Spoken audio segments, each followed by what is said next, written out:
Hello. Hi, How are you doing? I'm good. How are you? Good. I'm glad to be back. Thank you for joining me again.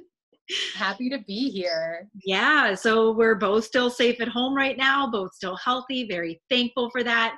And we are still hoping the same for all of you, that you are safe and healthy at home. Um, my name is Amanda. I work for Stark Parks. This And is I'm Allison. Thank you.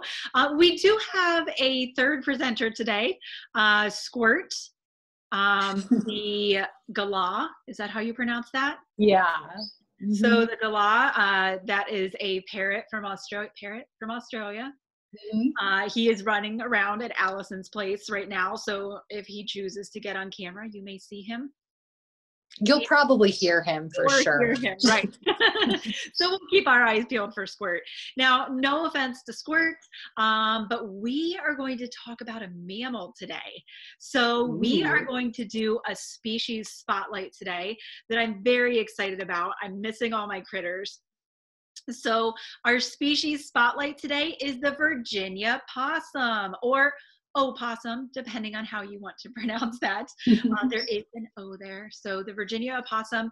Um, of course, this is our only marsupial in Ohio and the United States. So, of course, we know a marsupial is an animal that carries their baby in a pouch. So this is it. This is our only one. A lot of times it's surprising that we even have one, but we do. And we like our little opossums. Now, Allison and I love to take our opossums out from work. We like to talk about them because they are such a misunderstood little creature. Mhm. They are very important to our ecosystems, our habitats. They serve a really important role out there. So we're going to talk about them today. You know, typically if there's something that makes you nervous or if you're scared of, a lot of times the more you learn about it, the less scary it becomes, the more you understand why they're doing the things that they're doing out there. So the possum that we have at the park is Tinkerbell. Tinkerbell cannot be released into the wild. She is being taken care of by our Wildlife Conservation Center staff right now. So even though we miss her, we know she's doing very well. Yes, they do play possum, which is something that they are very well known for. But they're not pretending. We're pretending. So when they become overwhelmed and scared by a predator, those little systems kind of shut down. And that tends to happen more when they're younger. You know, so sometimes we get a call of, I feel so bad. My dogs have heard a possum in the backyard. What do I do with it? And we instruct the person of what to do. And we typically get a call back going, it's gone. So that possum fell over.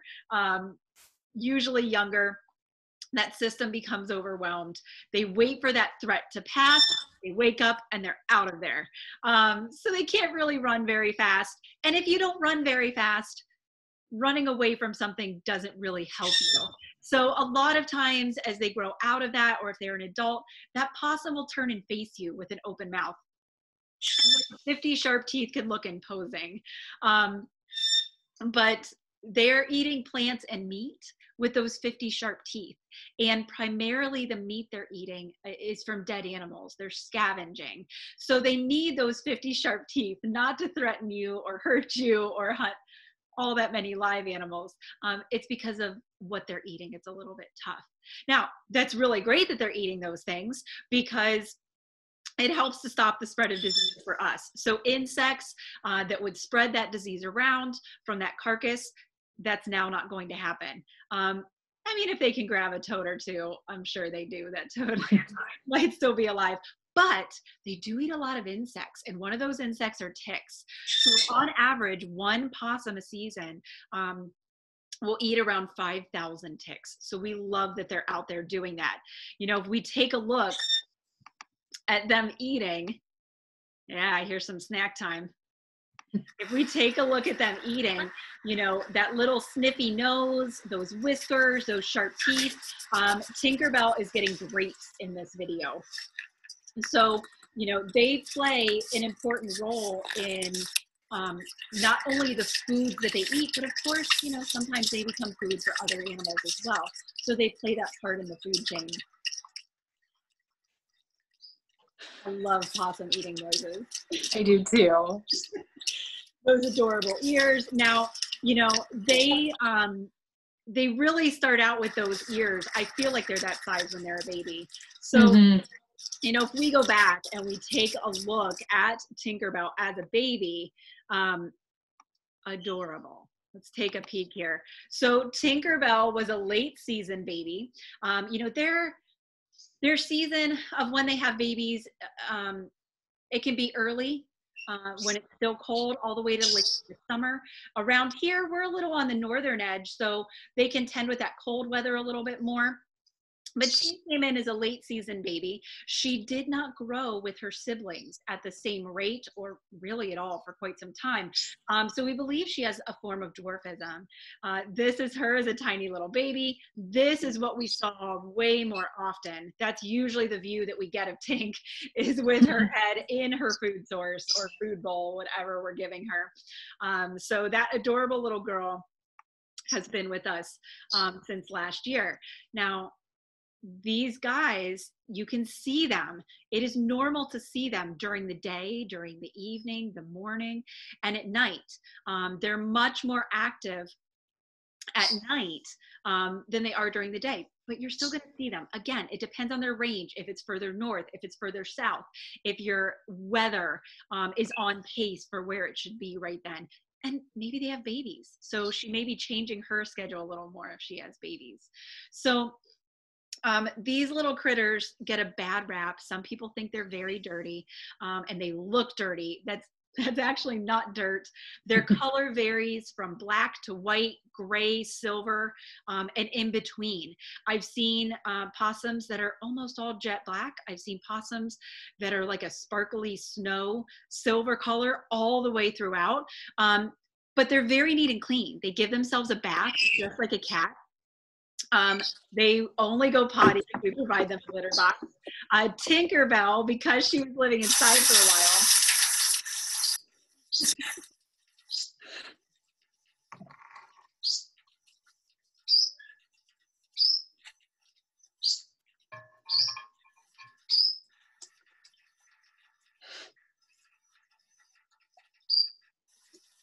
so she did have to get a bath. You got a good shot of that tail in there, though. You know, that prehensile tail sometimes creeps people out, but it's not supposed to have fur on it. Oh, we have our third today. I love it. There he goes. Again, this is fine. He can assert himself. They use that tail to hold on. You know, they spend most of their time on the ground, but they're really good climbers. So if there's a tree and there's a reason, they'll climb. They might even make their den in a tree. You know, but I want to make sure I mention they're pretty nomadic, meaning they move around following food. You know, they really don't have a home spot that they return to over and over. A mother might for a short time if she's trying to raise babies in that pouch. And as they're coming outside of that pouch, but after that, they're going to keep moving on. So, you know, this animal can be very misunderstood as being dirty, as digging holes, as tearing up your trash, you know, lots of things. You know, we can have the same tendencies. It's in the nature of all living things to get your energy using the least amount of energy to get it. So look, guilty. Do we go through the drive-through? Do we order food instead of growing, harvesting, and hunting all our own food? We do. They do the same thing. They can forage around for hours, risking running into a predator or danger. Or if there's a nice trash bag sitting there, it's a little bit easier. And this northern range, life is a little harder for them. And a lot of their survival depends on kind of living near us and our structures and things like that. So, you know, they have some things that are pretty amazing. We know that they are, they seem to have an immunity to venom. There is some venom that we have tested and know that if they are bitten by a venomous snake, They basically sleep it off and walk away. So studies into that are ongoing. It could mean understanding that protein that's in their blood, and it's a shot that we can get. So if we live in a place where there are venomous animals, or you're traveling, that maybe you get your possum shot and that protects you from that. We also know that they do not typically get rabies. They're not immune. It has to do with their body temperature. But they typically do not get rabies. So very useful animal to have around, but they do have a short lifespan. So we even see these critters in captivity not living past 3 years. In the winter, especially in the northern ranges, winters are very hard on them. They slow down their activity level a little bit, but they don't hibernate. So they don't have fur on those feet, their ears, and their tails. And they can get frostbite in those areas. They can get infections in there. So that's tough for them. Some of the things we can do to help our little possums, it's actually pretty easy. You know, one of the first and easiest things you can do, contain your trash so they can't get in it if that's something that is causing a nuisance for you. Or put it in a trash can. You can spray it with ammonia that will keep them away from it. But very, very importantly, we don't want to litter at all, but especially around roadways. Anything that might be a food item, that even means a banana peel, an apple core, if you toss that out the window, it's not that far away from the road, and it's drawing that wildlife close to the road or across the road where they can get hit. So we don't want to put anything near the road. If you're in the position to move, you know, dead animals, food items away from the road, that just gives them a helping hand, that it's not drawing them into that area. And another thing is to just be tolerant. We understand they're there. They're going to keep moving. They're not destroying anything out there. They're not digging tunnels or dens or anything like that. They're probably going to move on. You know, you may see them in the rotation as they move around, but they're not hunkering down in one spot every night. So I want to leave you with a craft. If you're into possums, if you've enjoyed this, keep learning about them. Watch the adorable videos of them mashing down bananas and eating them loudly. But I thought this was a very fitting craft for where we're at right now. I have a feeling we probably have some of these laying around the house. So if you want to make a toilet paper tube possum, you know, we just have some paper. You can use a pipe cleaner, or even the little twisty tie from a bread tab for the tail. You can hang them all over around the house. Anything for the little feet, the nose. And I love that we have a heart face on the possum. They're pretty. So cute. Oh, they're adorable. So check out our little possums, look into them. If you have questions about them, please feel free to contact us or leave a comment below. We love to get the word out about how great these animals are, especially the misunderstood ones. So thank you, Allison, for joining me. Oh, thank you for having me. Absolutely. Please pass along my thank yous and gratitude to Squirt. He did not make an appearance, and he did. So thank you so much, everybody.